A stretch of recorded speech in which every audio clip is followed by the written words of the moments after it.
Okey, baik. Terima kasih kepada Nur Farahuda Sahiran dengan cerita pagi dari Melaka. Baik, dan sudah pastinya untuk pengagihan vaksin ini ke negeri-negeri dan ia memerlukan kerjasama erat daripada kerajaan negeri dan juga Jabatan Kesihatan Negeri untuk memastikan agar mobilisasi bagi vaksin dan juga pengagihan vaksin akan kita terima untuk fasa pertama, kedua, ketiga nanti akan dapat berjalan lancar. Kita akan berehat seketika, Syu, untuk kita menyaksikan sedikit perkongsian tentang ketibaan kumpulan pertama vaksin COVID-19 ke Malaysia.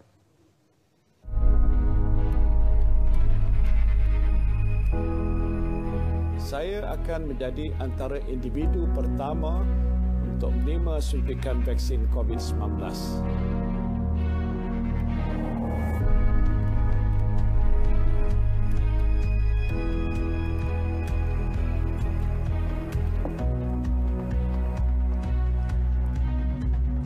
Satu juta dos vaksin keluaran Pfizer-BioNTech yang ditempah kerajaan Malaysia diterbangkan dari Belgium hadir dalam bekas sejuk beku yang dipenuhi ais kering. Ia sejajar ketetapan penyimpanan vaksin pada suhu ultra sejuk iaitu negatif 75 darjah Celsius. Tujuannya bagi menjamin kualiti dan keselamatan selain tahap keberkesanan vaksin pada kadar 95% itu kekal terpelihara. Infrastruktur penyimpanan dan pengagihannya oleh Kementerian Kesihatan KKM juga sudah disediakan sebaik mungkin. Sehingga akhir Januari, 13 unit peti sejuk ultra rendah ULTF dan 43 unit peti sejuk muatan atas TLD telah diterima fasiliti kesihatan KKM dan Angkatan Tentera Malaysia ATM. Bagi para petugas kesihatan, mereka turut dipersiap bagi mengendalikan produk vaksin sepanjang proses imunisasi. Sejak awal Februari, program latihan telah pun bermula secara berperingkat. Fasa pertama program imunisasi daripada 3 fasa keseluruhannya melibatkan 500,000 petugas barisan hadapan.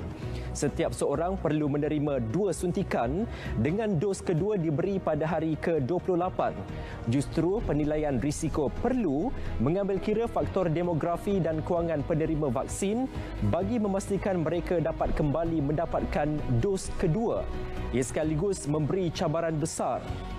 Faktor geografi perlu dikaji khususnya di lokasi berisiko selain kawasan-kawasan pedalaman yang sukar diakses. Untuk itu, sejak Januari, KKM telah pun melaksanakan beberapa latihan awal pengurusan logistik. Latihan pertama melibatkan pengedaran vaksin ke Klinik Kesihatan Belaga, Sarawak.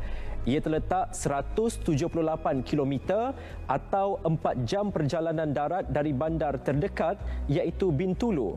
Hasilnya, bekas sejuk beku berjaya mengekalkan suhu simpanan produk antara negatif 90 darjah Celsius hingga 60 darjah Celsius.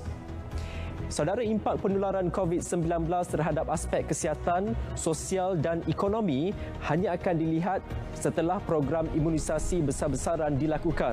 Ini bermakna kejayaan untuk bebas daripada pandemik lebih menjurus kepada persoalan bilakah orang terakhir akan divaksinasi berbanding orang pertama menerimanya. Selain kecekapan logistik, perkara itu juga berkait rapat dengan aspek cukup atau tidak jumlah bekalan vaksin. Baik, setakat ini kerajaan Malaysia telah membuat perolehan 26.5 juta dos vaksin daripada 6 pengeluar. Jumlah tersebut mampu menampung keperluan 82.8% rakyat Malaysia, melebihi 70% sasaran awal. Rakyat di negara ini berjumlah 32 juta orang. 7 juta daripadanya berusia 18 tahun ke bawah. Ini bermakna baki 25 juta lagi individu perlu divaksinasi. Secara teorinya, dengan bekalan 26.5 juta dos vaksin, 100% rakyat Malaysia berusia 18 tahun dan ke atas mampu divaksinasi.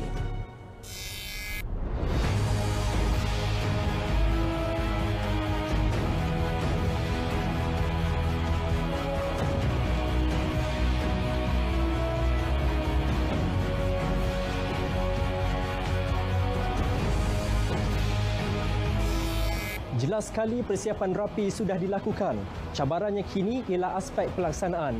Jika tidak ditangani dengan baik, vaksin akan rosak sekaligus menyebabkan kerugian baik daripada aspek kewangan maupun tenaga manusia.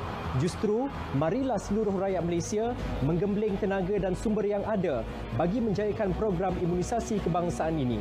Andy Reza Rohadian, Berita RTM.